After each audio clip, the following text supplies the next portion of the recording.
Hello student, मैं doctor Madan Choubey, Jain college Dhurwa, history विभाग। आप लोगों को आज मैं मोहम्मद गोरी के आक्रमण के बारे में बताने जा रहा हूँ। मोहम्मद गोरी का आक्रमण। मोहम्मद गजनवी के आक्रमण के बाद पश्चिम एशिया में परिवर्तन आया। माना जाता है कि तुर्कों ने साम्राज्य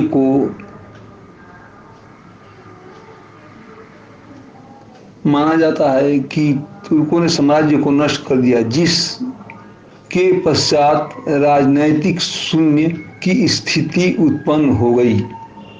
इस शून्य को भरने के लिए दो राज्यों की स्थापना हुई। ईरान का ख्वारिज्म, दूसरा अफगानिस्तान का गोर वंश। ऐसा माना जाता है कि गजनवी के एक अधिकारी बहराम शाह ने अपने दो अधिकारियों की हत्या कर दी। इसके बाद उसके छोटे भाई अलाउद्दीन ने उनका बदला लेने के लिए अब गजनी पर आक्रमण कर 7 दिनों तक गजनी को जलाया। अब गजनी पर तुर्कमानों की गुंज शाखा का शासन प्रारंभ हो गया। ऐसा कहा जाता है कि गयासुद्दीन ने गजनी पर आक्रमण किया और वहां से गुंज बस शाखा के शासक को खदेड़ दिया। उसने अपने छोटे भाई शहाबुद्दीन मुहम्मद को, जिसे इतिहास में मुहम्मद मुइजुद्दीन मुहम्मद या मुहम्मद बिन सामा या मुहम्मद गोरी के नाम से जाना जाता है, को गजनी का सूबेदार नियुक्त किया। मुहम्मद गोरी सदैव गजनी पर स्वतंत्र रूप से शासन किया, लेकिन वह हमेशा अपने भाई के प्रति वफादार था। उसने अपने साम्राज्य विस्तार के लिए भारत की ओर प्रस्थान किया और भारत पर ध्यान देना प्रारंभ किया। गोरी सबसे पहले पंजाब व सिंध को जीतना चाहा, लेकिन वह सुलेमान के रास्ते से नहीं जाना चाहता था। इसलिए उसने किरथाल गुंज बुलंद दर्रे से जाने का निश्चय किया। उसने निम्न प्रदेशों पर आक्रमण कर उसे जीता। पहला, मुल्तान व कच्छ पर आक्रमण। 1175 ईस्वी में उसने मुल्तान पर आक्रमण किया। उस समय वहाँ कार्थियन मुसलमानों का शासन था। मोहम्मद गोरी शीघ्र ही मुल्तान पर अपना आधिपत्य स्थापित कर लिया। उसके पश्चात गोरी ने 1176 में ईस्वी में कच्छ को भी जीत लिया। दूसरा, सिंध विजय। गोरी ने कच्छ को जीतकर उसी समय उसने सिंध विजय की तैयारी कर ली और सिंध पर आक्रमण कर दिया। वह दक्षिण सिंध पर अधिकार करने में सफल रहा। अलीवाड़ा। सिंध विजय के पश्चात गोरी 1178 ईस्वी में सोलंकी शासक भीम तृतीय पर आक्रमण किया। भीमदेव तृतीय एक प्रतापी शासक था जिसने गोरी को परास्त किया। तब गोरी को अपने भूल का आभास हुआ और उसने सोचा कि पंजाब आधिपत्य किए बगैर वह गुजरात को नहीं जीत सकता। इसलिए उसने पंजाब पर आधिपत्य करने हेतु पंजाब की ओर बढ़ने लगा। चौथा, पंजाब विजय। उसने पंजाब विजय के लिए पंजाब की ओर प्रस्थान किया। उसने पंजाब पर आक्रमण कर दिया और उसे वहां शीघ्र ही विजय करने का अवसर मिल गया। 1178 ईस्वी में पेशावर, 1185 ईस्वी में सियालकोट और 1186 ईस्वी में लाहौर पर अपना आधिपत्य स्थापित कर लिया। 1190 ईस्वी तक उसने संपूर्ण पंजाब पर अपना अधिकार स्थापित कर लिया। पंजाब में अपनी नींव मजबूत करने के बाद उसने दक्षिण भारत की ओर अपना ध्यान आकृष्ट किया। तराइन का प्रथम युद्ध। जब मोहम्मद गोरी भारत की ओर बढ़ रहा था तब भारत पर शक्तिशाली शासक चौहान वंश का शासन था। जब गोरी ने मुल्तान व कच्छ पर आक्रमण किया था तब चौहान वंश का सबसे प्रसिद्ध शासक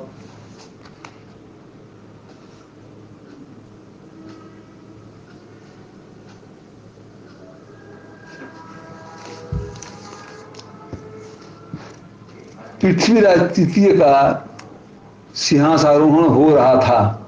गोरी के आक्रमण के समय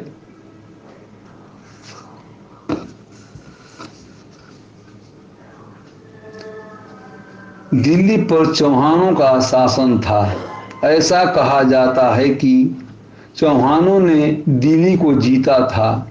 दिल्ली, जिसे दहलिका भी कहा जाता था उस समय, की स्थापना तोमर शासक आनंदपाल ने की थी। गोरी के आक्रमण के समय दिल्ली पर पृथ्वीराज तृतीय का शासन था, जो अत्यंत प्रतापी व प्रसिद्ध शासक था।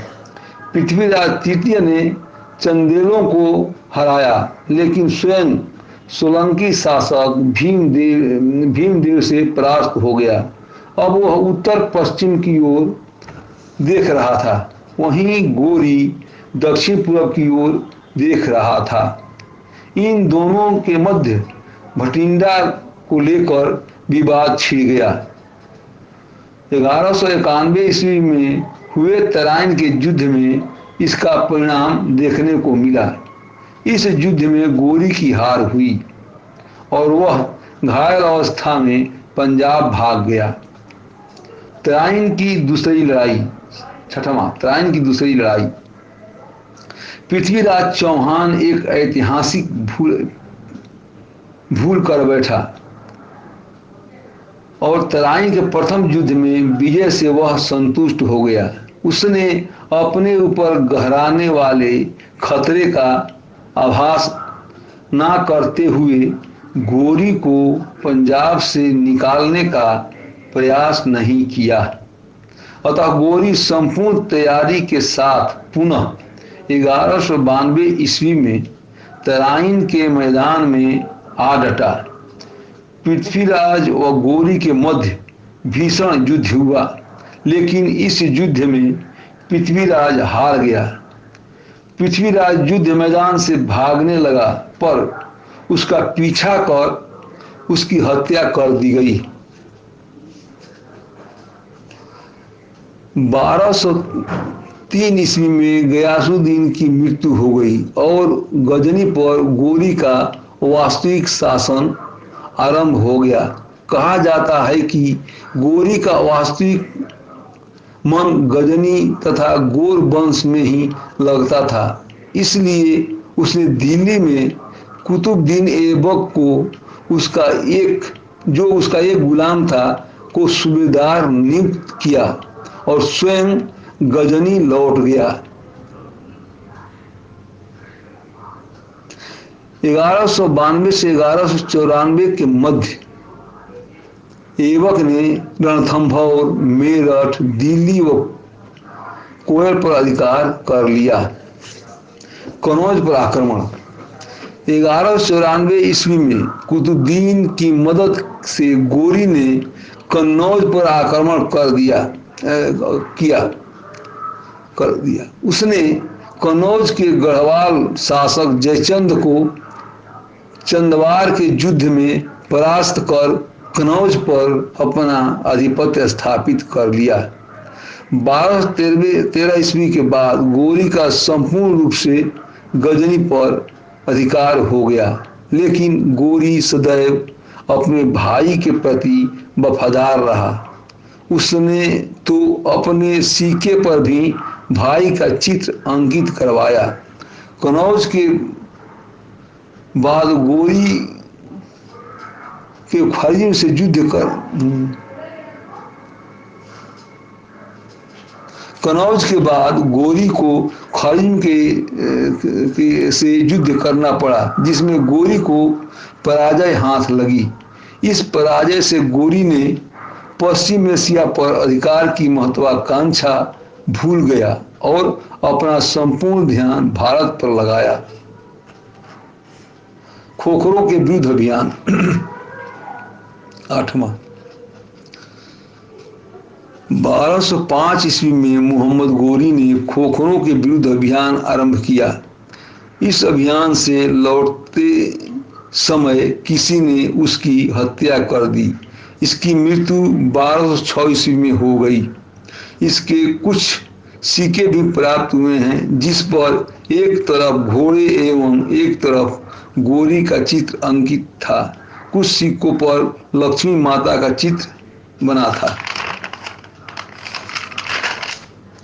1206 में गोरी के मृत्यु के पश्चात उसका कोई उत्तराधिकारी नहीं था, इसलिए उसका सबसे विश्वासी दास, जिसे गोरी अपने पुत्र समान प्यार करता था, उसे उत्तराधिकारी नियुक्त किया गया।